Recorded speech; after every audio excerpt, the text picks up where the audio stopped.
People of Earth, it's Smash-O-Mash, coming at you from the Smash News Network. Least busted name in news. And we're talking about the closest star, the local yellow dwarf, El Sol, Helios, the sun, whatever you'd like to call it today, to see new sunspots. This one up here is known as 2988. This one's known as 2989.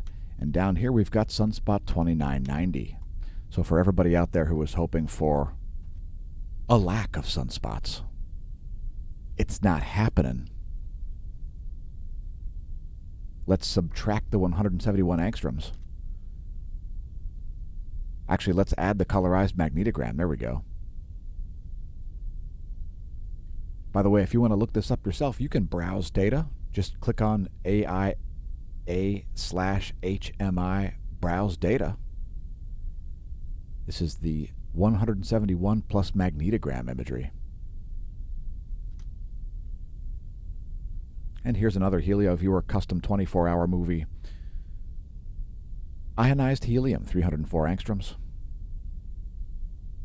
One of the house favorites. This one's great at showing filaments, and we've got massive filaments. There's one right here underneath the Earth scale imagery. There's also a huge one up here, sort of oriented like this. And there are some filaments around this area as well. We could see additional coronal mass ejections. Don't be surprised to see them. Remember, folks, we don't need sunspots or solar flares to see CMEs. CMEs, coronal mass ejections, and there's one headed this way. We're expecting it to arrive early in the day tomorrow, Universal Time. The radio flux has dropped all the way down to 96, and we can expect this to rise very soon. So here's a one-year chart of that to put that in context. That black line is the 10.7 centimeter radio flux.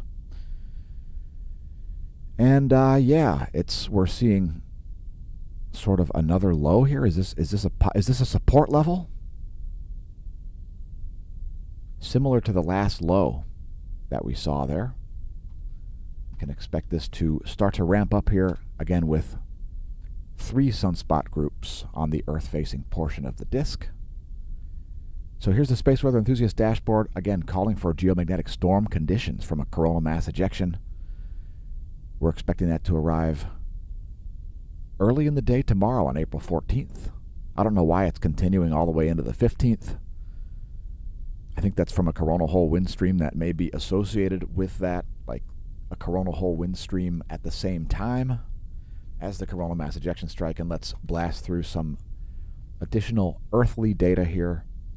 It's the seismic report. There's your 90-day bar graph. That huge earthquake drought in the past 90 days happening there ended with 3 7+ magnitude quakes. So let's see what's been going on. The most interesting quake of the past 24 is this one right here, in my opinion. That's located in Namibia. Late yesterday at 2036 on April 12th, 2036 Universal Time is when that one occurred. So no major quakes here, a couple in the 5 magnitude range. That Namibian quake was a 5.0. There was a 5.1, I believe it was, at the South Sandwich Islands. Here's the largest quake of the past 24, a 5.7 at Papua New Guinea. So we saw 3 quakes there in the mid to upper 5 range, beginning at 1:21 this morning and ending at 3 o'clock with the 5.9 at Papua New Guinea. So 3 quakes there in pretty rapid succession around the Western Pacific. And before we look at volcanoes, I would invite you to all definitely do not visit our links like smashomash.com. They're very dangerous. They're full of facts. So watch out. Welcome to the DR Renaissance, but definitely do not click the links. There may be too many facts there, as we do not mislead investors like certain big tech organizations. So thanks to our latest Smash Team Gold Annual Paid Up subscriber, you should have an email from Smash staff asking you which complimentary merch you'd like. So By the way, for you viewers out there, if you're not familiar with the Smash Team, the Smash Team is our answer to Patreon. So we've replaced Patreon with a superior website subscription service. Smashomash.com/Smash Team is where you can find all of that. And the best value is the gold annual paid-up subscription. Because in addition to additional content that only gold members get to see, in addition to the complimentary email address that only gold Smash Team members get, the 1-year paid-up annual subscribers also get a complimentary piece of merch. It could be in the form of 2 different shirts. One is like a scoop neck girl shirt, one is a regular t-shirt, and then there's also a hat that you could pick. And so that makes it the best value. It's equivalent to getting 4 months of a free gold membership. The Smash Team annual gold paid-up subscription, the best value at smashomash.com/Smash Team. There's also a silver paid level, a monthly gold paid level, and a bronze level, which is absolutely free. We also send out email pushes for various reasons. Definitely don't support us that way. We're very dangerous with all of the facts. Next, I would say to each of you Mansa, especially to our American viewers, our viewers from the United States, Mansa, it stands for Make Earth Not Suck Again. It's a message of personal responsibility. What's the best way to get out of a hole? Seriously, I want to know. What do you think is the best way to get out of a hole? Well, the answer is to stop digging. And so part of that effort is to Mansa, Make America Not Suck Again. As America leads the way, it's still the best place to invest. You may be complaining about fiat currency. Well, I'm complaining about fiat currency too. I'm not a fan of inflation, but guess what? Inflation of the US dollar is not as bad as inflation of other major currencies. So, in any case, Mansa, Make America Not Suck Again. Our best days lie ahead. And definitely do not pick up the merch that you can find at smashomash.com or links under the video, perhaps, depending on where you're viewing it.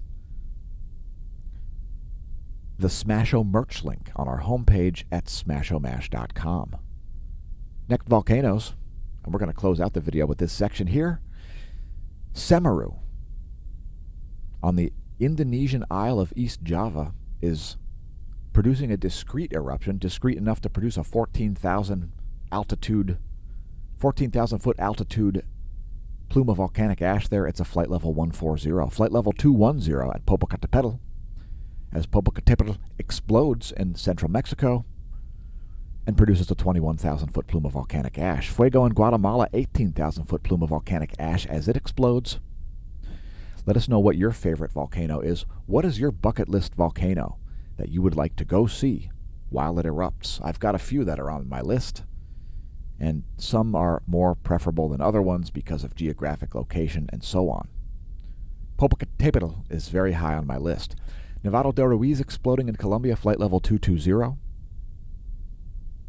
Sangay in Ecuador, as well as Revenador erupting. Sangay in an explosive fashion, producing a 23,000 foot volcanic ash plume. It's a flight level 230. Mild explosive activity at Revenador, no report on the ash plume size. As those two volcanoes fertilize the Central American portion of the continent. Sabancaya exploding, flight level 230 from Sabancaya, as it also explodes. Thanks to our viewers, it's about time to sign off. Remember, folks, coronal mass ejection arriving early in the day tomorrow. We'll be keeping an eye on it. When I say eye on, well, pardon the pun, as I sign off from the Smash News Network least busted name in news.